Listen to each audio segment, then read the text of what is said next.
Good afternoon, everybody. Welcome back and happy Wednesday afternoon. Want to thank you guys for joining us for session 6 of our Teacher Professional Development series here at the Louisiana Department of Education. As I'm watching you guys join, it's just kind of reminding me that, even though we're in this Zoom platform, I'm starting to feel like I'm getting to know some of you guys. We have some of you that have been at pretty much every session, and you're sending these really well thought out and great reflections. And it's been such a wonderful opportunity for me to get to know so many different educators across this state. And I've just been so impressed by the work that you're doing and the thought that you're putting into the work that you're going to do for next year. So that's been a real treat for me. I just want to encourage you guys that if you have questions or thoughts, reach out to me. That's what I'm here for. I want to help you guys out. And if you just need a thought partner, that person can be me. I'm happy to do that for you. But today we're going to jump into a topic that I like talking a lot about, decoding. So we're going to move right through and jump right in. Do this. For those of you who are new, and I did see a few new names in here today, my name is Sarah Stolman. I am the K-2 Literacy PD Specialist here at the Louisiana Department of Education. I can be reached at sarah.stolman@la.gov.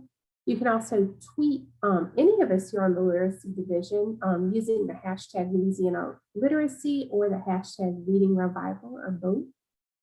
Because we are in the midst of a reading revival. We're so excited to really be, pushing some exciting new literacy initiatives related to teacher training and related to coaching and all kinds of really cool things that are just going to ensure that all of our students are getting the literacy instruction that they need. And you guys are a huge part of that. And so we are here to support you.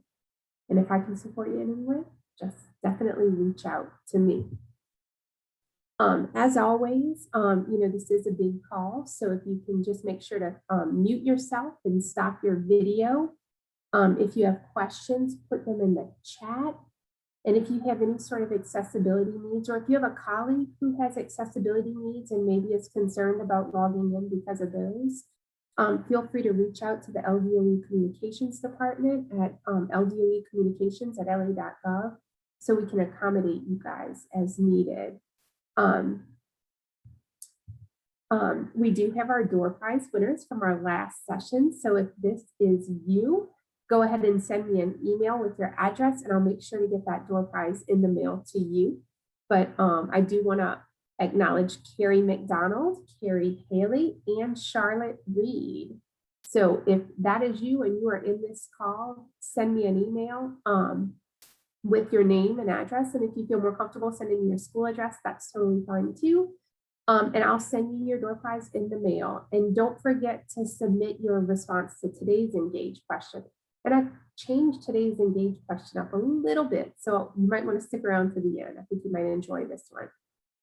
But send those to me. You can also tweet using the hashtag Reading Revival or the hashtag Louisiana Literacy, and you definitely will be included in the drawing if you prefer to do it that way.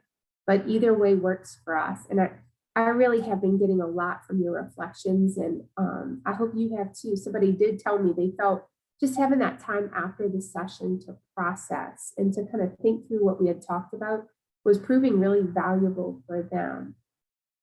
And I do want to kind of bring up that, even though this is a series where, we're kind of going through a lot of information and I'm presenting a lot of information in this Zoom format, we are actually going to be doing some much more engaging initiatives where we can collaborate with you guys and we can provide like kind of one-on-one support as needed. So we're going to give you more information about that, but definitely know that that's on the horizon, and it's just going to be a way for you to have access to us to support you, because that's our work and that's our job.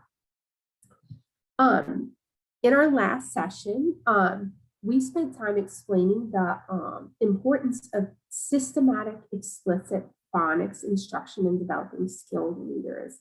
And we talked about how, a lot of times people think, oh, the science of reading, that's just phonics. Well, science of reading is a lot more than just phonics, but phonics is a very, very important part.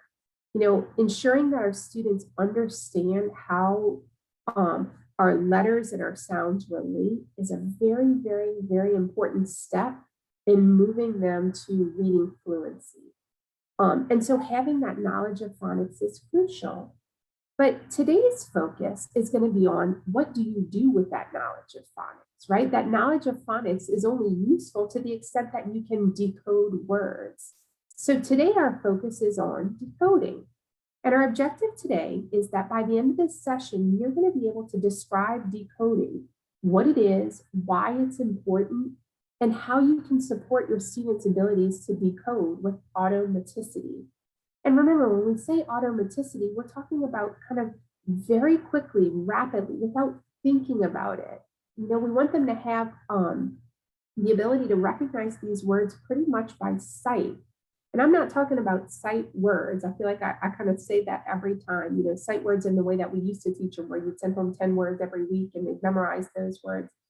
No, like, your sight vocabulary, or those words that you can read by sight, are words that you can read automatically. You get there through the process of decoding and decoding more and more efficiently.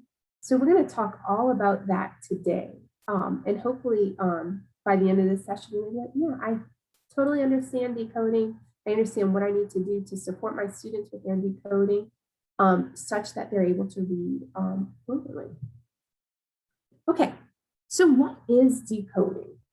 Okay, decoding is the ability to apply your knowledge of letter-sound relationships, including the knowledge of letter patterns, to correctly pronounce written words. So when we talked about phonics yesterday, we talked about learning all of these different rules and of spelling patterns, and we learned about all of the different phonemes and then the graphemes that represent those phonemes, and how you would introduce that through a carefully planned scope and sequence. But decoding is kind of the ultimate goal of phonics, right? So we want our students to be able to apply that phonics knowledge to read words. And why is it important? So decoding is a big part of the foundation upon which all other reading instruction builds. Right? We know phonemic awareness and phonological awareness is a huge part of that foundation, and phonics is a part of that foundation, but decoding is also a very big part of that foundation upon which all other reading instruction begins. If a student cannot decode, they're not going to be able to read fluently, and if they can't read fluently, they're not going to be able to comprehend what they read. So this is really just a step in the direction of reading for our students. Like I said, if students cannot decode the words, they're going to lack fluency, their vocabulary is going to be limited, and their reading comprehension will suffer. And one thing, I know like a lot of times when we're talking about reading comprehension and stuff like that, we need to think about this, but teaching higher level reading strategies to students who are stuck at the word level is going to be ineffective, right? If you're giving students comprehension questions that you expect them to read and respond to at the end of text that they really can't read, they're not going to be able to respond to those questions, or they're not going to be able to write about that topic, right? And think about that topic in the deep ways that we want them to do it. They might be able to do it if you're doing a read aloud because their language comprehension isn't impacted. But for them to be able to do that with text that they're reading, they're really going to struggle if they can't do this work of decoding. Now, how do you teach students to decode? Yesterday I was kind of talking about some books that I really love, Louisa Moats' Speech to Print, and we talked about Wiley Blevins' A Fresh Look at Phonics, and all of those are wonderful resources. But there's another resource by Louisa Moats that is just, it's something I kind of regularly go back to, and it's this article from 1998, but it's still, it stands the test of time here. It's regularly cited in much more contemporary books, but it's called Teaching Decoding by Louisa Moats, and I have it in the references for this presentation. And it was published in the American Educator Journal. And in that, she talked about what are some of these very important factors we have to think about when we are teaching our students to decode. And so I wanted to kind of go through those because I think they're really important for us to think about. So the first thing she says is that we really need to think about how we align our decoding instruction with the stages of reading development. You know, if we're a pre-K teacher or a beginning of the year kindergarten teacher, we're not going to be putting some words in front of them and expecting them to read the words, right? Even simplistic words, because in terms of their reading development, that's just not where they're at. Now, when we think about reading development, we're kind of going back to the work of Linnea Airy from 1994, who talked about these different stages. But Moats kind of built upon her work, and she talked about how we can align our decoding instruction with these stages. So at that earliest stage, that pre-K, kind of pre-reading, pre-alphabetic stage, we might have students who are doing what we call logographic reading, okay? And so, you know, this is like a little kid who's riding in the car and they see McDonald's or they see Wendy's and they're like, McDonald's, and they're pointing to it. So they recognize the golden arches, right? They recognize the Wendy's girl with her red hair. And their parents are probably like, oh my God, they're reading. But they're not really reading. They're connecting, you know, kind of a common image with what they're able to do. Same way, a lot of times, like kids might be able to read everyone in the class's name. You know, I used to notice that a lot when I was a kindergarten teacher. You know, they couldn't read anything that we would be working with, but they could recognize everybody in the class's name, their written name. And so for kids who are at this stage of reading, the work that we're doing is really that work of phonological awareness. It might not sound important in decoding, but that phonological and phonemic awareness at this level, that pre-alphabetic or that logographic stage, is so important in building their ability to decode, right? We talked in the phonemic awareness segment about the importance of having them listen to and identify the sounds and words and to be able to manipulate those sounds. That's the foundation for decoding, right? So at that stage of their reading development, that's what they're going to be doing.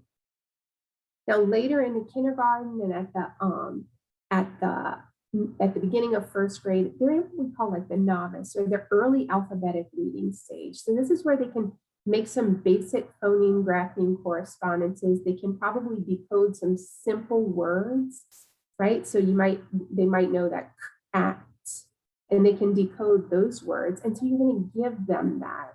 You know, if you want to expose them to short phrases or sentences for them to decode, you can do that, but you want to make sure that all of the words that they're decoding or reading, you know, are words that are very easily decodable for them. You're not throwing in some extra words there or anything like that. I know in some of the curricula that we use, like in kindergarten, you know, I'm thinking about in core knowledge, how like kind of at the latter part of the year, you have this big book and, you know, it's like Kit can run, Kit can jump, but all of the words there are very simplistic words and they're very easy for the students to read. Now, towards the middle of first grade and beyond, we get into what we call the mature alphabetic stage. And so that's when they know, you know, a majority of the phoneme, grapheme correspondences. And that's where we're really starting to let them read more connected text and, you know, increasingly complex text. And we might start looking at like their reading fluency. We're going to have a whole session next week on reading fluency, which is my absolute favorite topic to talk about. So make sure that you join us for that one. But we're going to start looking at the rate of their ability to decode. Because at that point, we can really start to think, okay, like they shouldn't be laboring over every sound. That should be pretty automatic, but that's when we're going to start measuring their ability to decode these words. And then as they get even more sophisticated, they jump into what we call the orthographic stage. And so this is where they're really looking at parts of words and they're able to like kind of know those patterns. You think about a student who might who knows the word build. You know, they can read the word build, but then they encounter the word guild, which maybe isn't a familiar word to them, but they recognize that U-I-L-D, and they're able to kind of make an analogy between those two words such that they're able to use what they know about build to read guild.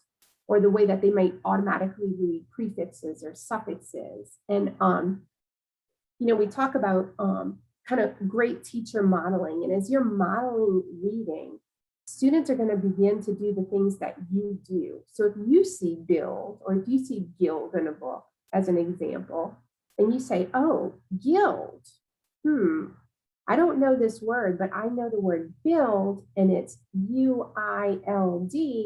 So let's think, guild, does that sound right? It could be. And then that's how I might model that for my students through that think aloud, right? Like they learn so much by watching you utilize the strategies that you want them to do. So definitely think about that as you're modeling how you read.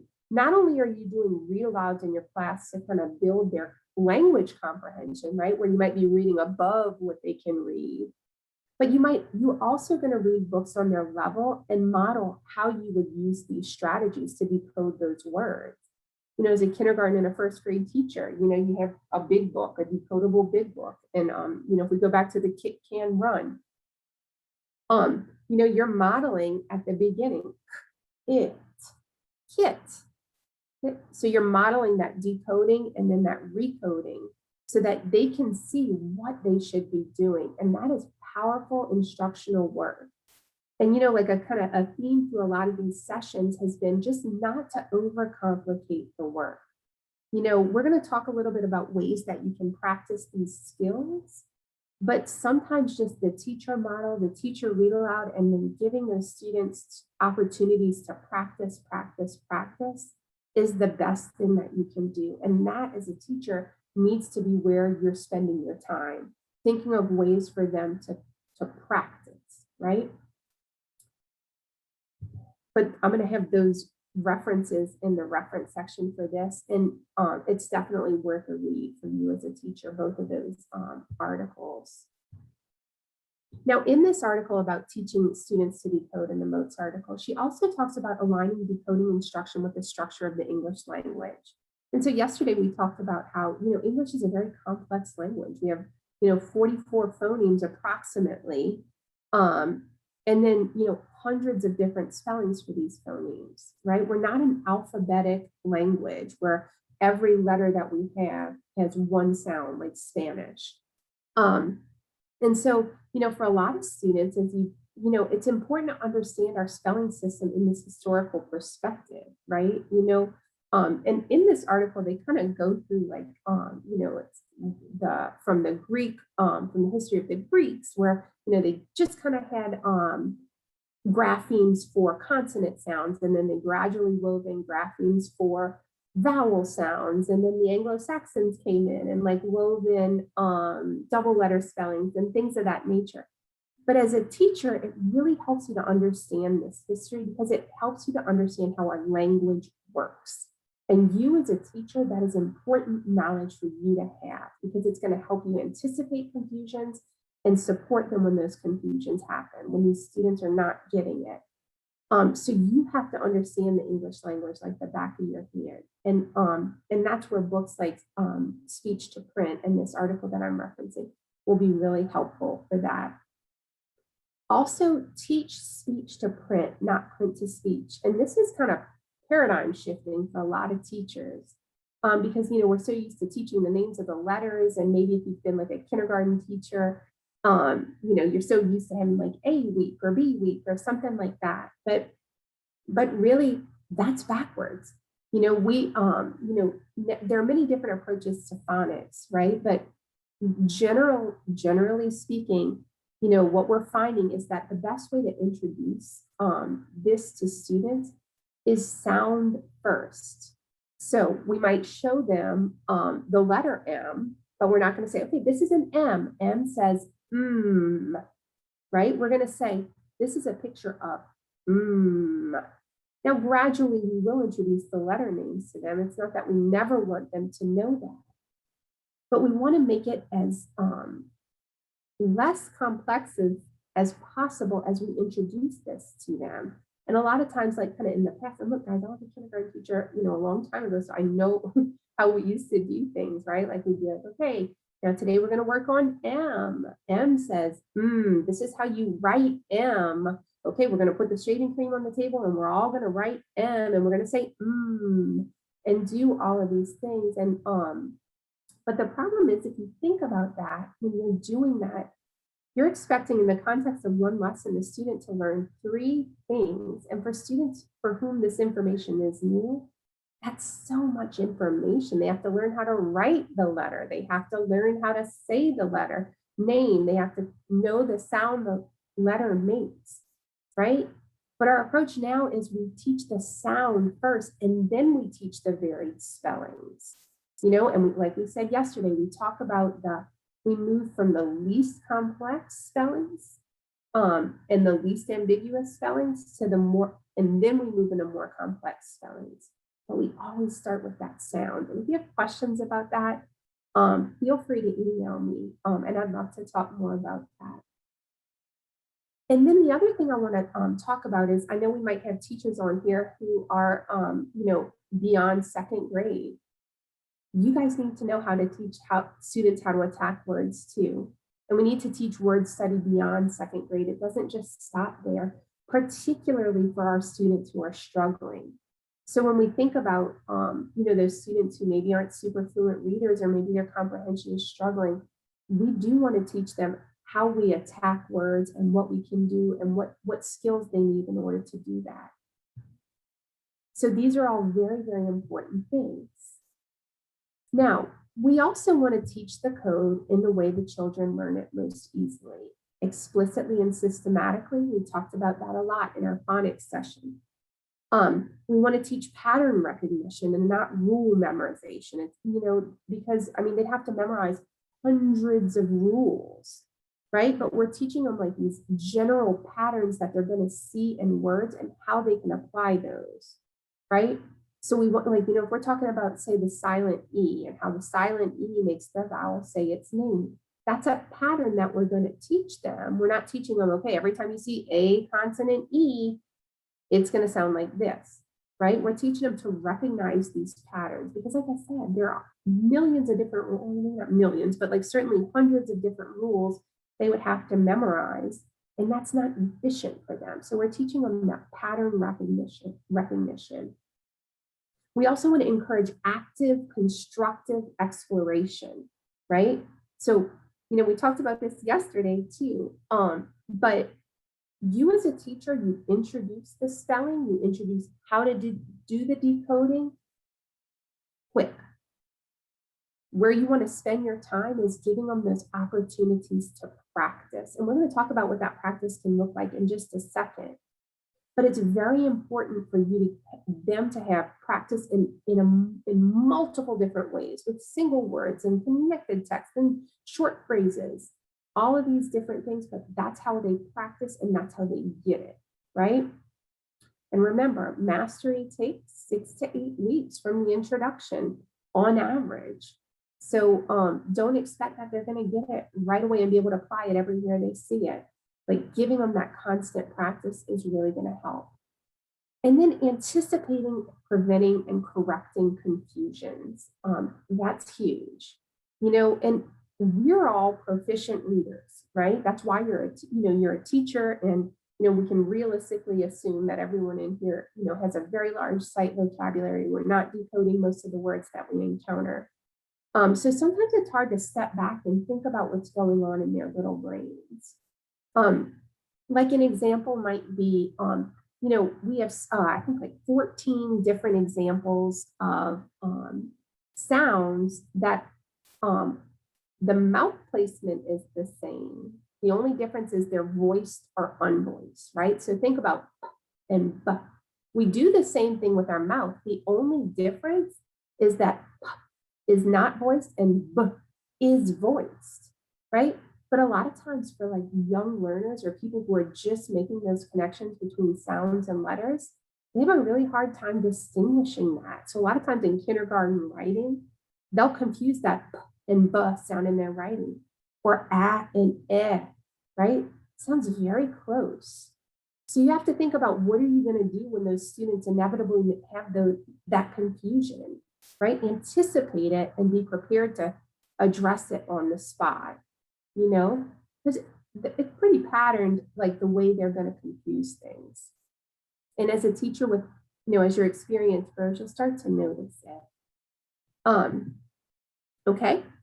Now, like I said, we want to give them so many different opportunities to practice. We want to give them opportunities to read decodable words in isolation, maybe through chaining activities.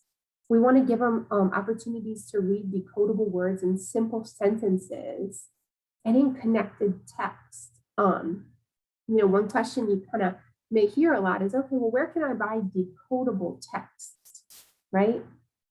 That's a very tricky question to answer because, what is decodable is kind of a moving target, right? Like for what's decodable for a kindergarten who only knows short vowels and basic consonant sounds is different than what's decodable for a second grader who knows a lot of irregular spellings and things of that nature. So you really, when we talk about decodable text, we're talking about what's decodable for them right now.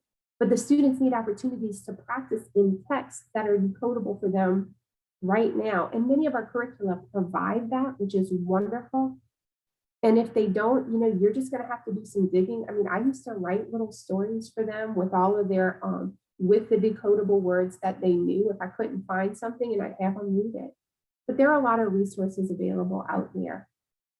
But, kind of keep that in mind. But again, we want them to have that opportunity to manipulate words and read words in isolation, in simple sentences and connected text in all of these different ways and a lot. So this isn't just something you do for 5 minutes one day. This is something they need really daily practice with, because this is going to support their ability to read with automaticity.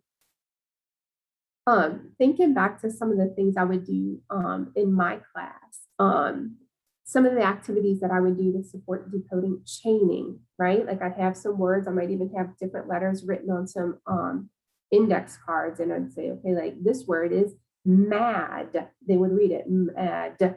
Let's change this word to dad. So then they'd have to find the D and they do it.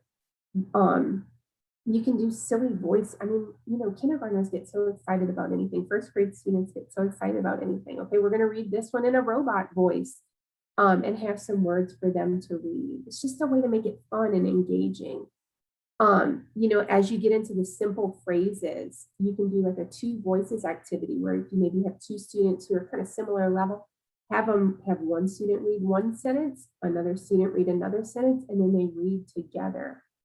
As they get increasingly sophisticated, they can do readers theater, but you can also do things like word sorts where they're finding words with similar patterns and putting them together and reading those words. And remember, if they write the words after they've read them, sometimes that helps to solidify it in their brain.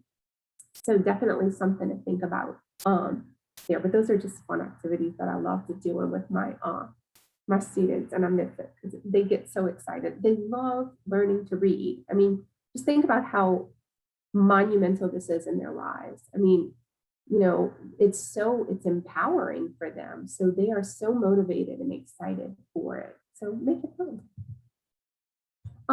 When it comes to assessing decoding, you're really listening for these things. Can they accurately pair the sounds with the spelling and blend those sounds together to read the words? Sometimes at the earliest stages, they might be able to tell you the sounds in the word, but when it comes to kind of recoding those, they struggle there. So that might be where you spend some time working with them on that. Give them some words in isolation to practice that recoding. Is their decoding laborious, or is it becoming increasingly automatic? So, if they really are struggling and they cannot read those words, like we said before, you might have to back that down and go to, do some work with phonemic awareness. They might not really be ready for this work yet. So back it down. It doesn't mean it's not going to come really soon, but really understanding where they're at. And then as they become more, as they are able to decode more automatically, that's when you can really start like measuring their fluency, right? And don't do this in kindergarten. You don't need to, unless it's just a very accelerated reader, an advanced reader. But you want to start comparing their reading to established fluency norms. And we will talk about that a lot in our fluency session, so make sure to tune in for that.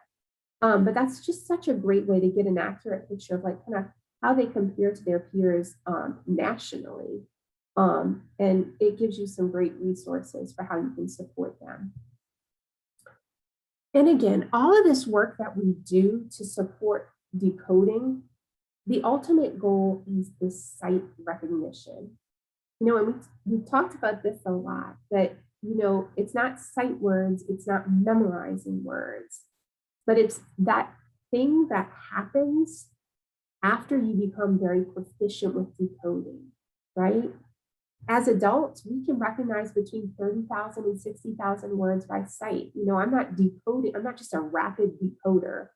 I've had so much exposure to these words and to these patterns in these words that I can look at these words and read them by sight, just like you can, right? And so this is our goal. And like we've talked about in previous sessions, we're not looking to get them to memorize these words, but this sight recognition happens through these processes that we've been talking about through this entire series. And it is so important to just kind of re-emphasize that words learned through letter sound instruction, so through this instruction with decoding that we're talking about, do lead to that neural activity on the left side of the brain. And that encompasses the visual and language regions. Whereas those words learned via whole word association, memorizing words, things like that, that tends to promote more activity on that right hemisphere of the brain. But what, neurologists, and as we talked about, science of reading encompasses all of these different fields, including brain research and neurology. But what neurologists have found is that, that left hemisphere activity during early word recognition is strongly associated with skilled readers. And it's often missing in those students who struggle to read. So, the work that you're doing in building the capacity to decode, that's important work, and although it might seem kind of tedious at times, it's so important and just so important for their ultimate success as readers. But it's also fun. So I love it. I just love doing it with my students. I love building that and watching them grow in that way. So just some final thoughts here today. Decoding is an important step in the development of skilled readers. Knowledge of phonics is crucial for effective decoding, right?